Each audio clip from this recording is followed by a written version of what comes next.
और बड़ी खबर, पीएम मोदी आज बीकानेर जाएंगे। राजस्थान के दौरे पर है प्रधानमंत्री। एयरफोर्स स्टेशन पहुंचेंगे प्रधानमंत्री नरेंद्र मोदी। करणी माता मंदिर में दर्शन करेंगे पीएम मोदी। दौरे के दौरान रेलवे स्टेशन का उद्घाटन भी किया जाएगा पीएम मोदी द्वारा।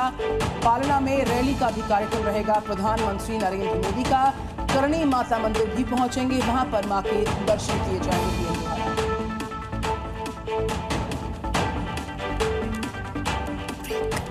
ब्रेकिंग न्यूज हरियाणा के जगाधरी से आ रही है। भयंकर अग्निकांड यहां पर हुआ है।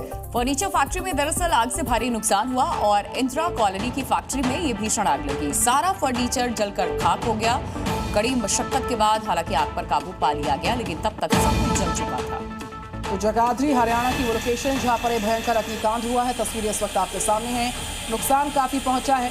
आग की उठती लपटें बता रही हैं कि कितनी विकराल ये आग रही।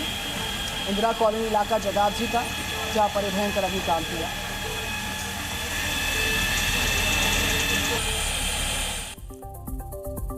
तमिलनाडु के एन्नौर में उस जमाने का बम मिला है जब दुनिया में सेकेंड वर्ल्ड वॉर चल रहा था। दावा है कि ये बम जो है, ये बम का गोला जो है जापानी अटैक का है। क्या है पूरी खबर, देखिए रिपोर्ट हमारी।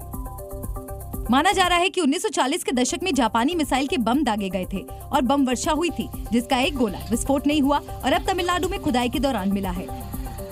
स्थानीय लोगों ने जब बम के गोले को देखा तो पुलिस को सूचना दी। मौके पर पहुंची एन्नौर पुलिस ने बम को अपने कब्जे में ले लिया और उसे जांच के लिए भेज दिया। लोगों का दावा है कि 1942-43 के बीच जापानी फौज ने भारत के कुछ बंदरगाहों पर हवाई हमले किए थे, जिनमें तमिलनाडु के तटीय इलाके भी शामिल थे। उसी समय एक बम का गोला जमीन में दब गया और विस्फोट नहीं हुआ। एक बम जो दशकों तक जमीन के नीचे दबा रहा, आज सामने आया है। ये सेकेंड वर्ल्ड वॉर की विस्फोटक गवाही है। हालांकि बम की पहचान के लिए जांच अब भी जारी है।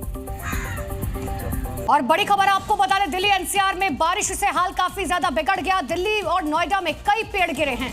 तो भयंकर तूफान की कल रात दस्तक हुई है। दिल्ली एनसीआर का पूरा हाल खराब हुआ।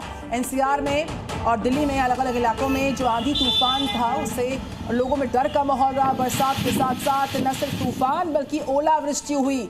मेट्रो की सेवाएं प्रभावित रहीं और रफ्तार जो मेट्रो की सेवा की थी उस पर रोक लग गई थी। मौसम विभाग ने रेड अलर्ट जारी किया।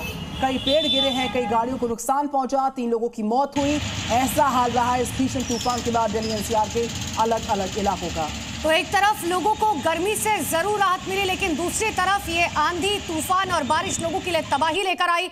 उत्तर भारत में तबाही की ये तस्वीरें आपको दिखा रहे थे कि कई जगहों पर पेड़ गिरे हैं, कई पर बिजली के टावर, कई गाड़ियों को नुकसान पहुंचा है।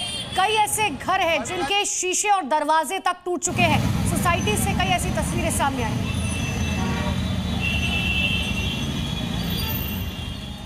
अब आपको दिल्ली एनसीआर में तबाही की 7 तस्वीरें हम दिखाएंगे। आप देखिए कैसे दिल्ली से लेकर गाजियाबाद तक तेज रफ्तार तूफान ने तबाही मचाई। दिल्ली एनसीआर में कल रात मौसम ने अचानक करवट ली। 79 किलोमीटर प्रति घंटे की रफ्तार में आई भयंकर बारिश, ओलावृष्टि और तूफान ने जमकर कहर बरपाया। सड़कें जाम हो गईं, बत्ती गुल हो गई, लोग जहां थे वहीं कैद हो गए। आसमानी आफत से कई इलाकों में जमकर तबाही मचाई। कहीं पेड़ गिर गए तो कहीं होर्डिंग्स धड़ाम हो गए।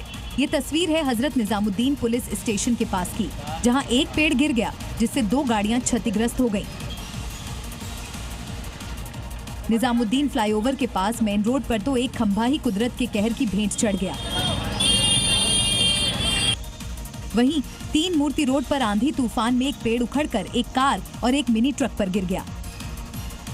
कुछ ऐसा ही हाल जनपथ रोड, साउथ एवेन्यू और फिरोज शाह रोड पर भी देखने को मिला। दिल्ली आईजीआई एयरपोर्ट से वसंत कुंज, मेहरौली, महिपालपुर तक अंडरपास में पानी भर गया। लोगों को गर्मी से निजात तो मिली, लेकिन बारिश ने जो तबाही के निशान छोड़े, उससे देश की राजधानी की रफ्तार एकदम थम सी गई। जनजीवन पूरी तरह अस्त व्यस्त हो गया।